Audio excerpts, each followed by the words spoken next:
Well, hi everybody. Welcome once again. Welcome to our all-day movie workshop.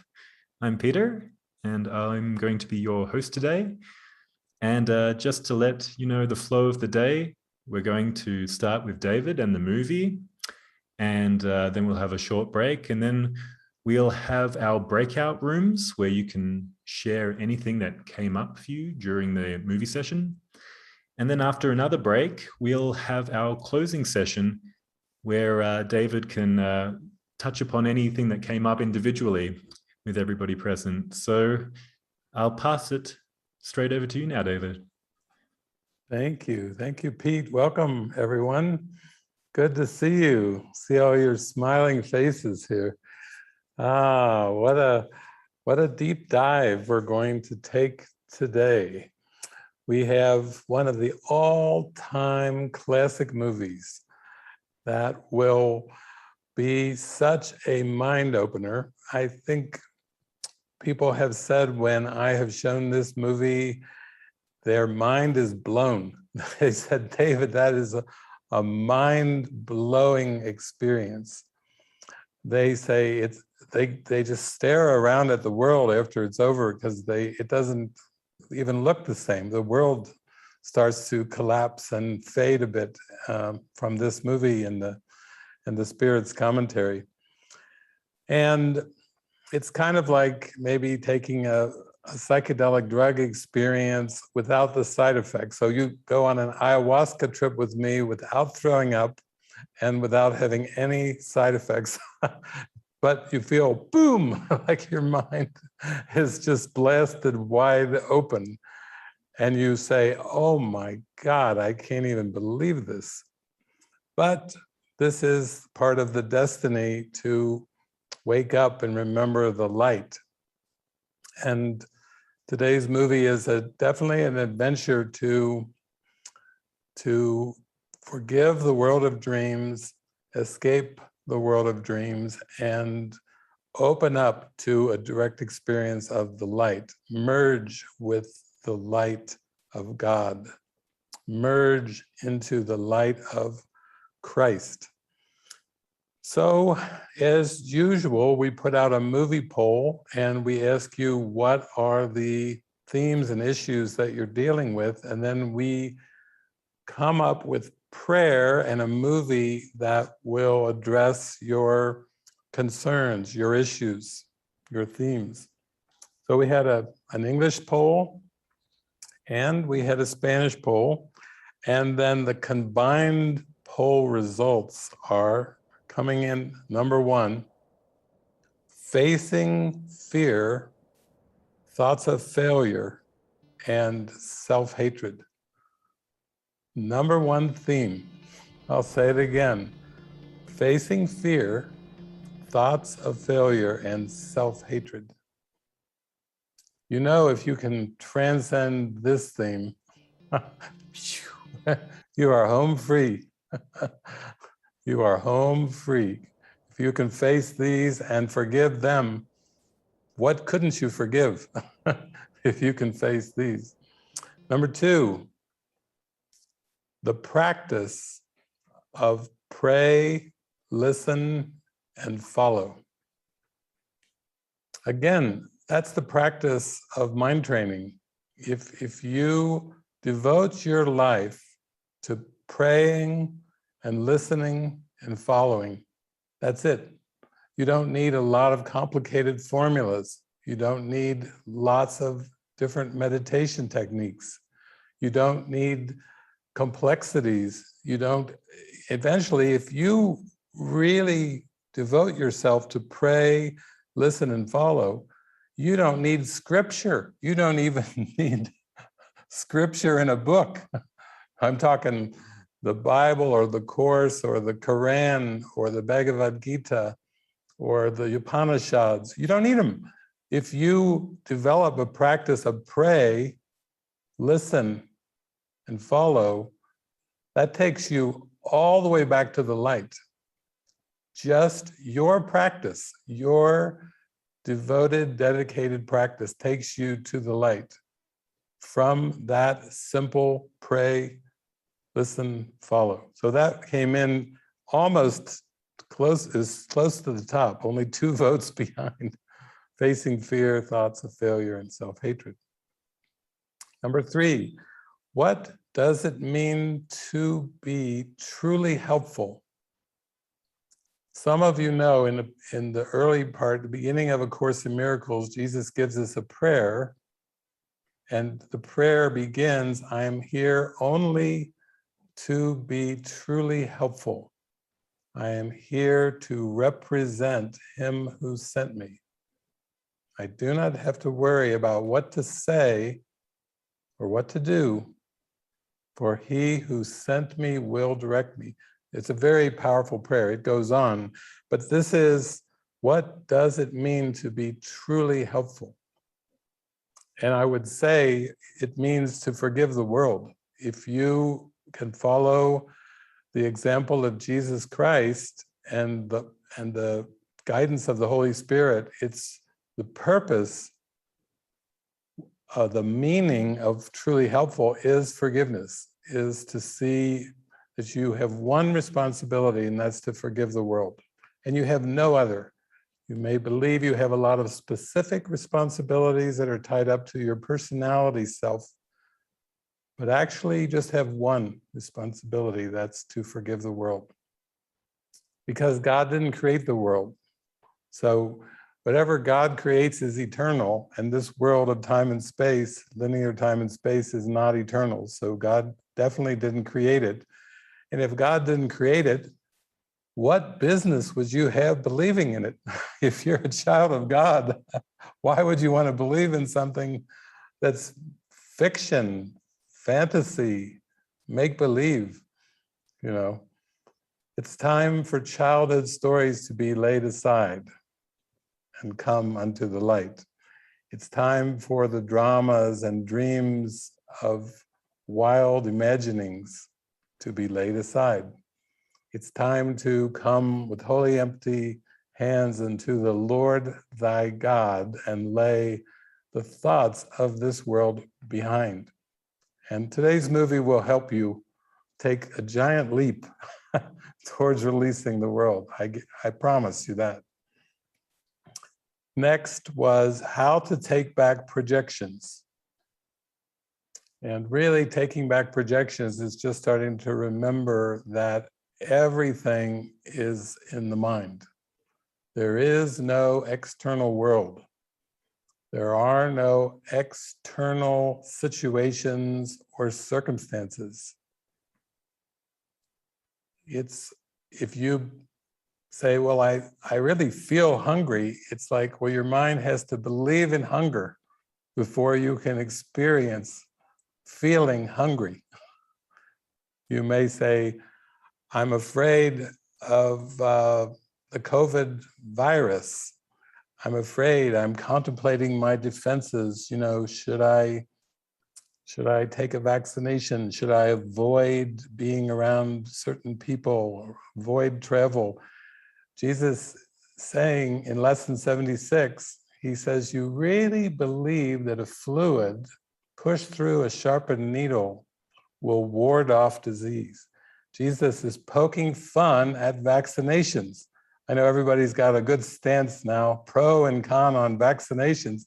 Well, let's see what Jesus' stance is on vaccinations.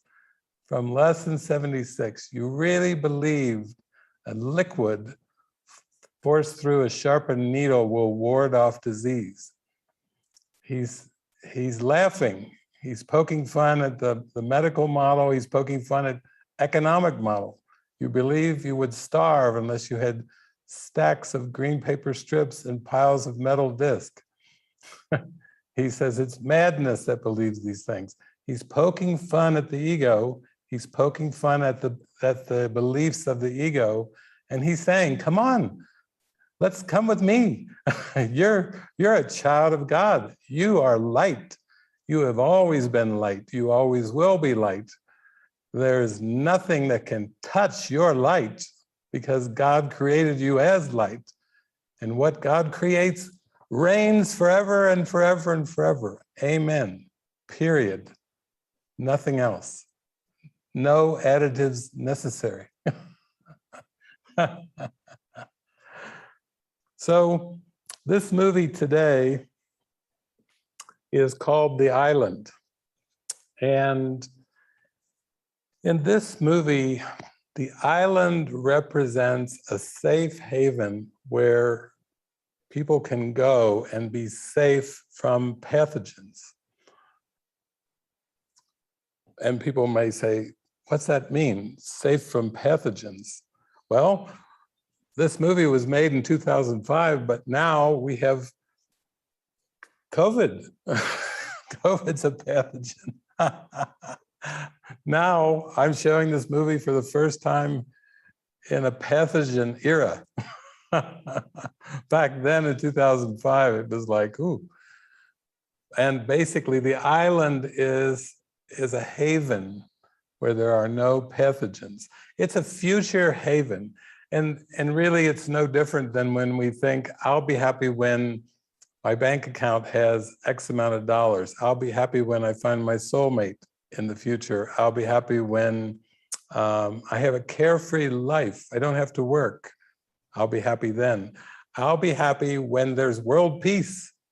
Whatever that is, you know, Jesus says, well, peace of mind is world peace. If you have peace of mind, then the world is at peace because the world's not outside of you.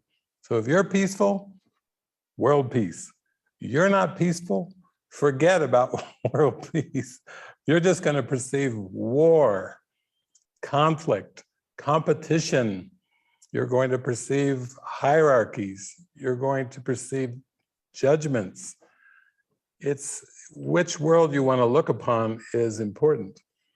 So the island in this movie is, which is in the title, is a hypothetical future safe haven from pathogens, and it's held as a contrast to the world, which at this point for this movie, the world is seen as a world of pathogens.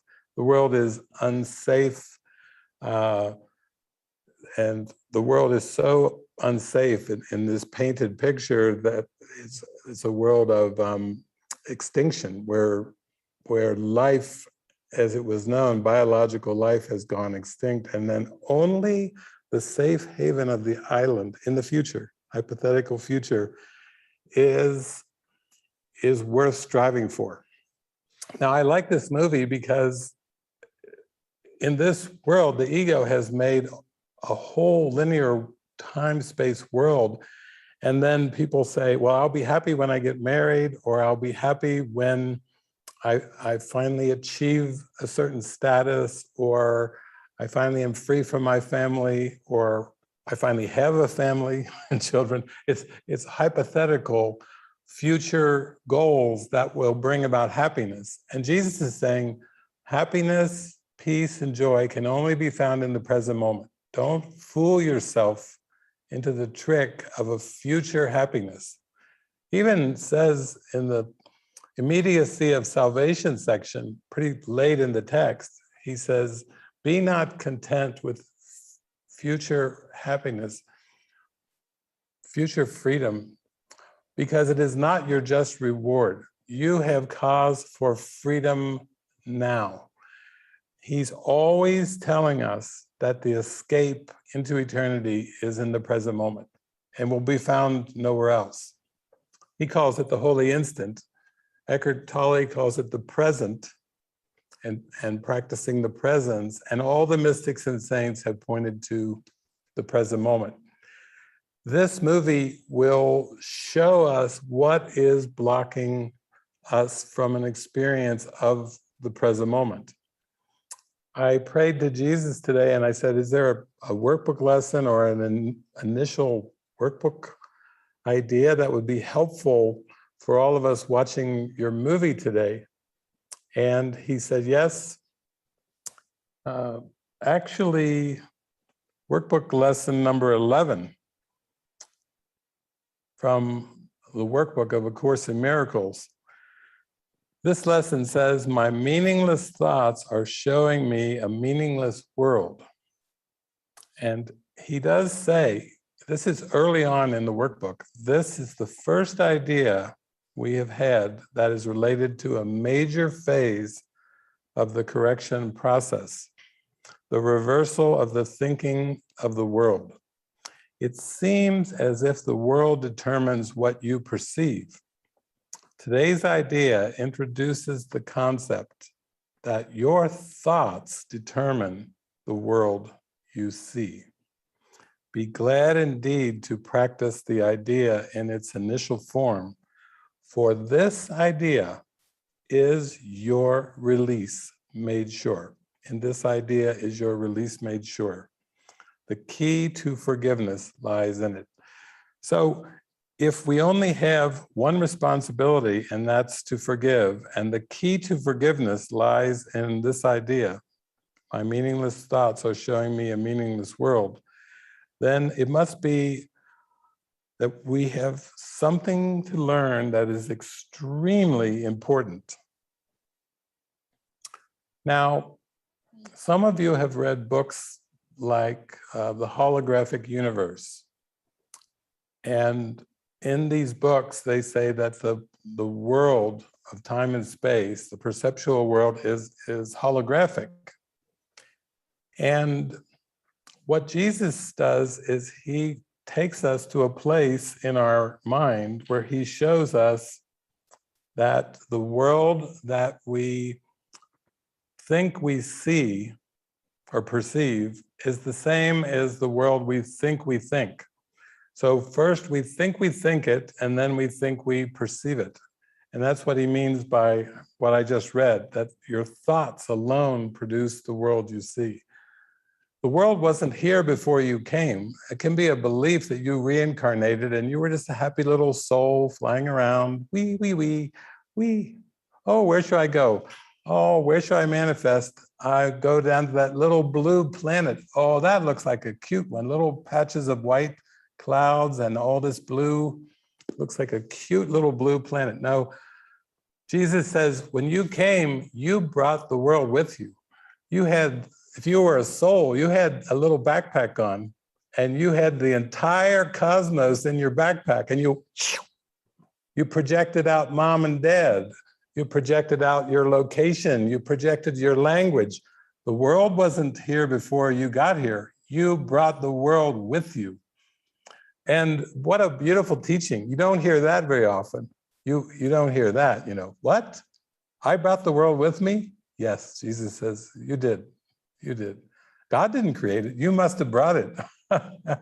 God, what would God have to do with war and disease and COVID? Nothing.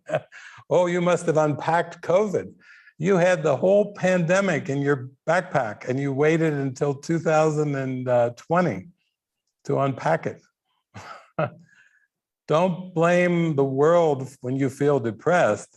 Thoughts of the world are depressing, but the world itself is just a projection from the mind. Now, there's an idea in the text of A Course in Miracles where Jesus keeps repeating the same idea. And I know most students of A Course in Miracles, they read it the first time from Jesus and they go, what the hell is he talking about? And then he repeats it second, third, fourth, fifth time. And they go, what the hell, what the hell, what the hell, what the hell? Because they have no idea what he's talking about. And it's a real short idea. So it's a key idea. If you can get this one idea, then you're enlightened. You don't have any struggles. But that's why people go, what the hell? It's because they don't really relate to what he's talking about. And here's the idea. Ideas leave not their source. It's a very simple thing. Ideas leave not their source. And Jesus repeats this many times in his text. And what it means is that the world that you perceive has not left the mind of the thinker. And the world that is perceived has not left the ego. So if you believe in the ego, you perceive a world as if it's external, but it's still in your mind. The ego is not in the world. The ego is just a belief in the mind, a belief in separation. But if you give your mind over to the ego belief, then you will perceive a world that seems to be external, but it's not. There is no such thing as an external world apart from the mind. Now, I'm talking about the split mind, obviously, because if God is pure love, then time and space, they have no existence. Some of you might remember the introduction to A Course in Miracles. Jesus closes his introduction by saying, nothing real can be threatened. Nothing unreal exists. Herein lies the peace of God. What does he mean by that? Nothing real can be threatened. How does that relate to ideas leave not their source? The Christ idea, I'm not talking about Jesus the man 2,000 years ago. I'm saying the Christ idea, the light of Christ is still an idea in the mind of God, and Christ has never left the mind of God. Ideas leave not their source. Christ has never left God. And Jesus taught this when he said, I and the Father are one. He was talking about heaven. He was talking about pure spirit. He was talking about oneness. He was talking about agape, divine love. So ideas leave not their source in the most pure sense is saying Christ, the light of Christ has never left the mind of God. Christ is an idea in the mind of God. Even though in a split mind, ideas leave not their source, because even a split mind still follows the same law of love of the divine mind, meaning that if you believe in the ego, then there will be nothing outside of the mind that is determining your state of mind. It's the ego belief and the ego thoughts that bring sadness, hurt, pain, depression, guilt, fear. The ego is a death wish. And if you are thinking with the ego, you are trying to hold on to private thoughts and private minds. That's what Jesus means by a meaningless world engenders fear. And that's why he says, my meaningless thoughts are showing me a meaningless world.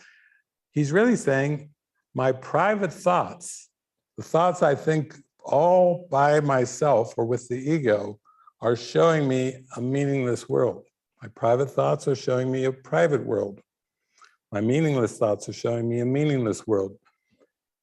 But ideas leave not their source means that whenever you have a grievance, it's just that you're giving reality to a judgment in your mind that's not true, that God didn't create. And of course, that's where the upset occurs, because God's will is for perfect happiness. But if you hold on to a thought that's apart from God's creation, pure love and light, then that's where the distortion comes in. That's where the upset comes in. Now, in this movie I'm going to show today, what we see is there's different aspects to the movie. Now, there is one aspect that the movie will open up with, and I'm just going to call this clone world. Clone world is, what is a clone but a copy? So a clone world is just a copy society. It's just a copy group of people. It's a clone in the sense that it's just a copy of something else. And so the clones in this world think that they're real people. And I would say that's has enormous transfer value to this world too, because people really think that they're real in this world. You know, they go, I'm real. Here, look at that. I'm real. No, this is a copy. So what we call the body or the personality is a copy of something that's in the mind, and that's a private thought or meaningless thought. But the clones are just copies. And one big aspect of waking up is to start to realize that who you think you are in the world is not really who you are. Who you think you are in this world is a replica of a tiny little thought called ego. And it doesn't have any eternity, and it has no reality, actually. So you don't have to be so bad if you think poorly of yourself, or you think good of your personality self. It's the same illusion. You're not good or bad, and you've never been right or wrong as a person. That's just Cloneville. So in this movie, we have, I'll call it Cloneville, and then we have something beyond Cloneville that seems to be Sponsorville. This is the realm of those that make, or those that own, or those that possess. And again, both of these worlds are not real. What we could call the human world and the clone world, it's all really the same thing. But this movie is going to help us start to realize that we're not what we thought we were. In this movie, they have memory implants, and basically that's all the ego is memory implants. It's planted memories of time and space. And when you believe in these memories, you get very sentimental. You get very emotional. I miss you. When will I see you again? You know, all kinds of things. These are all thoughts in the mind, but they're all memory implants. And really the memory of God is found in the present moment, at the holy instant. So that's why we have to see things as they've been made up and then be willing to release them and to let them go. Now in the clone world, we're going to see there's like 3 different levels. There's the middle level, which seems to be the clone society, okay? And then there's a level above that where there's something else that the clones are being used for that they don't know about. They're being used in a sinister way for bodies and body parts. Their society, they think, is what life is, but it's actually just part of a sinister plot. And that's the way it is with this world. The ego just uses the people and the bodies to preserve itself, to keep itself hidden in the mind. And then the 3rd level I mentioned in this clone society thing is the basement. And that's where the programming takes place. That's your unconscious mind. That's where all the programming of time and space, of desires, likes, dislikes, competition, lust, every kind of egoic desire and memory is programmed, and that's part of the unconscious mind. Jesus, in the Course, he calls it the mind that you think in secret. He says there's a dream you dream in secret, and then there's the dream you gave away. So the middle tier would be the dream that was given away. That's the society, and then underneath is all the programming. Human beings are not really aware of how the ego is using the world, because if the mind saw how the ego was using the world to reinforce itself, the mind would say, I'm not going to do this anymore. This is a trick. I'm not going to buy into this trick anymore. And if the mind knew the unconscious programming and it raised it up into awareness, it would say, this is dark. I don't want to have anything to do with this darkness anymore. I would only know my Creator. I would only know the light. I would only know heaven. I would only know eternity. That's That's the prayer of the heart. Help wake me up to my eternal being, my eternal reality. So in this world, and also in the movie we see there's private thoughts, and then there's the seeming projection of the private thoughts. That's my meaningless thoughts are showing me a meaningless world. And in this movie, the private thoughts are called sponsors, and they have clones which are perfect copies or perfect replicas of the sponsor. And yet, both the sponsors and the clones are part of consciousness. And that's the most important thing you can get from this movie, is that we are taking a journey today into consciousness.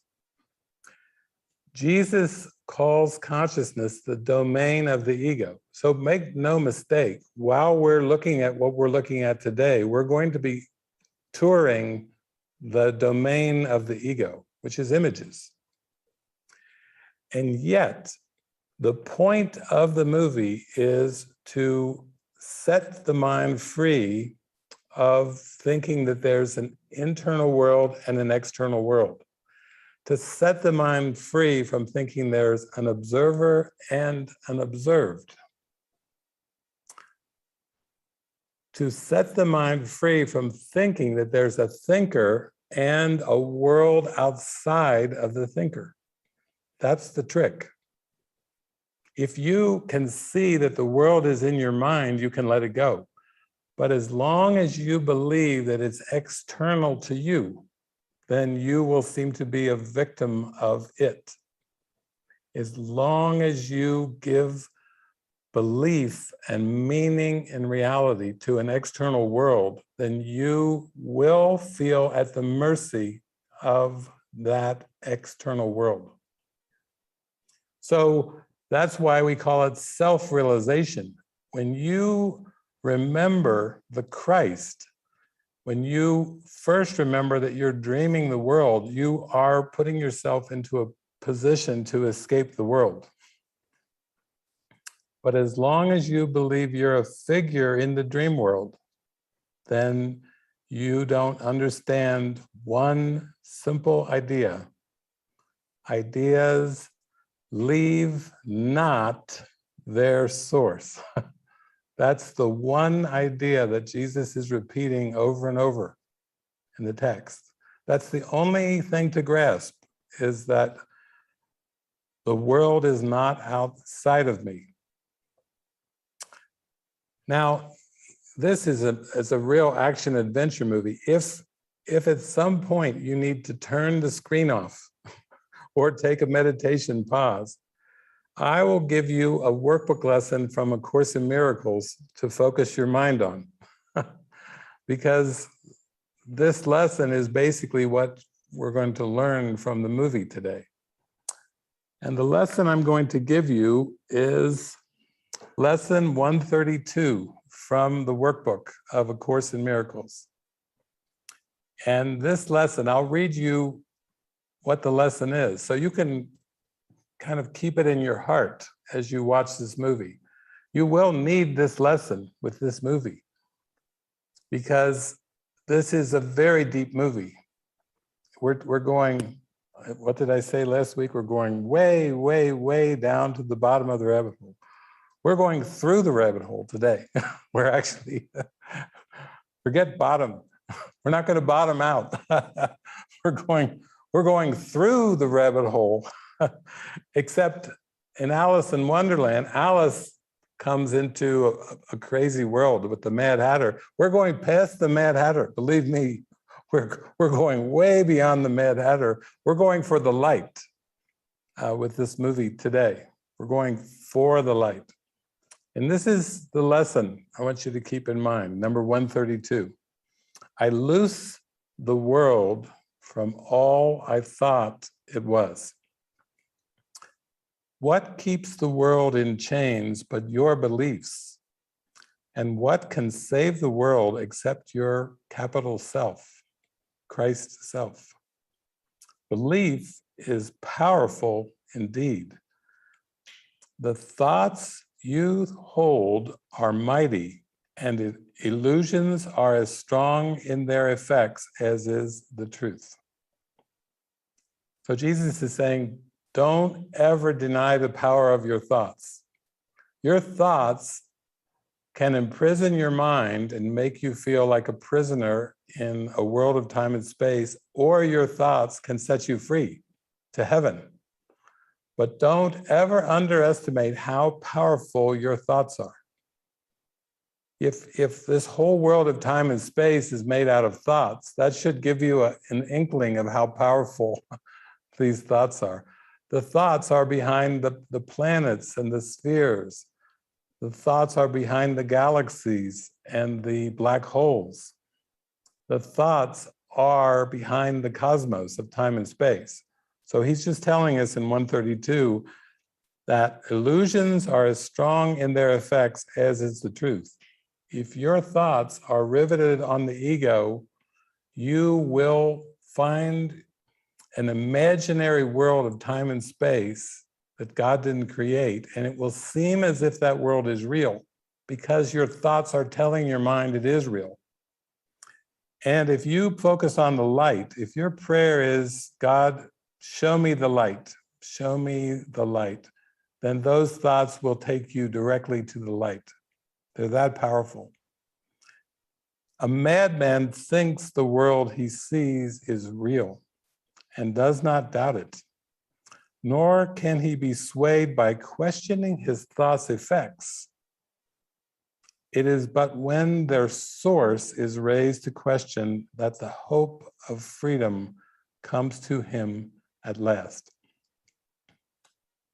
That's why he says, seek not to change the world, seek rather to change your mind about the world. He's telling us, don't question the world. Don't question the Big Bang. Don't question science.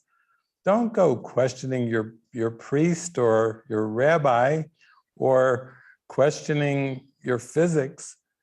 He's telling us the hope of freedom comes at last when you raise your thoughts and your questions to the source in your mind, to the light. And then these crazy thoughts will disappear.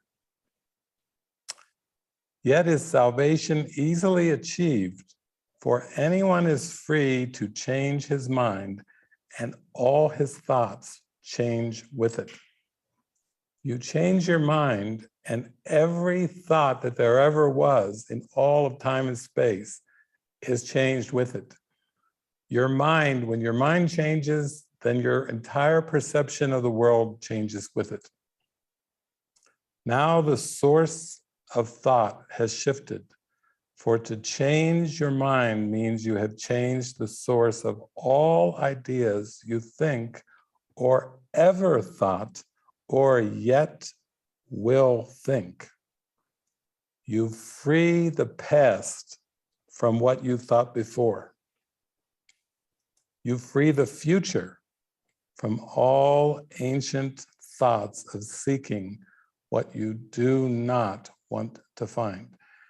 Clearly, Jesus is saying, to find the light, we have to go deep into the present moment. We will not find the light in the past or the future. The past and the future are part of these private thoughts that generate this private world. And the world, this is a world that doesn't have any true meaning. So, as I take you right now into the movie, our main characters are two. We have Lincoln, his name, we have to get used to this name, Lincoln 6 Echo. That's our hero. You're like, can't he have a simple name like Fred or something? No, Lincoln 6 Echo. And his female counterpart and his awakening partner is Jordan 2 Delta. So Lincoln 6 Echo is played by Ewan McGregor, and Jordan 2 Delta is played by Scarlett Johansson. Yay, Ewan. Yay, Scarlett. Major contribution for us to help us wake up. Amazing. Amazing. It's like Lucy's coming into Clone World to show us how to get to the light. Some of you might have seen the movie Lucy. She goes from a disgruntled girlfriend into the light of heaven. So there are some other characters in it. There's one called McCord, and he's a very funny he plays in the clone world and the sponsor world, but he's a helper. He turns into a helper. And then there's Laurent. Don't you like that name, the French name, Laurent? I can say that word, Laurent. I like the French. Laurent is, he's kind of a former SEAL. He's like a security. He's supposed to go out and chase down the escaped clones. Another word for clone is product. You know, that's a good word, because sometimes don't you feel like a product? Like a product of mom and dad, or a product of society, or a product of past conditioning, or a product of your family or your circumstances and environment. That's what the clones are called by the maker of the clone. There's a product loose. Nobody likes the word product. And it's good, you shouldn't. Why would you want to be a product when you're a holy child of God, created by an eternal creator? You're far beyond a product, for sure. And then we have Dr. Merrick. Now, Dr. Merrick he seems to come from sponsor world, and he lives in clone world, but he doesn't even care about going to the island, because I think he's just symbolizing the ego or the devil. He knows that the island's not real. He's made up the island to try to keep the clones in order in Cloneville. And Dr. Merrick, he's into control. He's definitely into the medical model. He likes to think he's saving lives by saving bodies, even though the ego projected out all the bodies. He loves lies.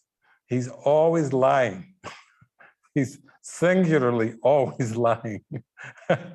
Whatever he's saying or doing, he's lying. That's why I call him an ego character. And also, Laurent will point out to him that he has a God complex. Go, Laurent. Yes, it's true. The ego does have a God complex. The ego believes it is God. And it's replaced the real God. And now the ego says, I rule things. The ego says, I brought you into this world and I'm going to take you out. I mean, it's like behind the whole artificial world of time and space. It's definitely behind Cloneville.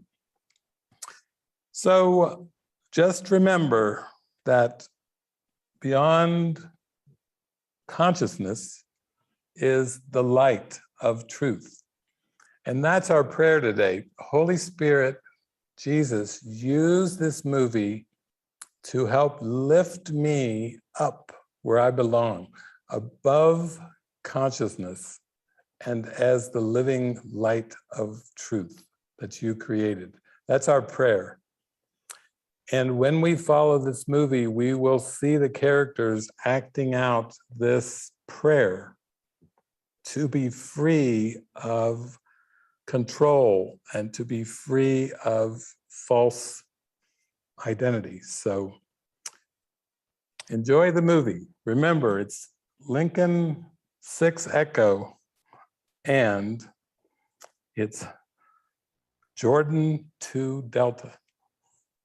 It's hard for me to remember long names. I like Fred, but Lincoln 6 Echo and Jordan 2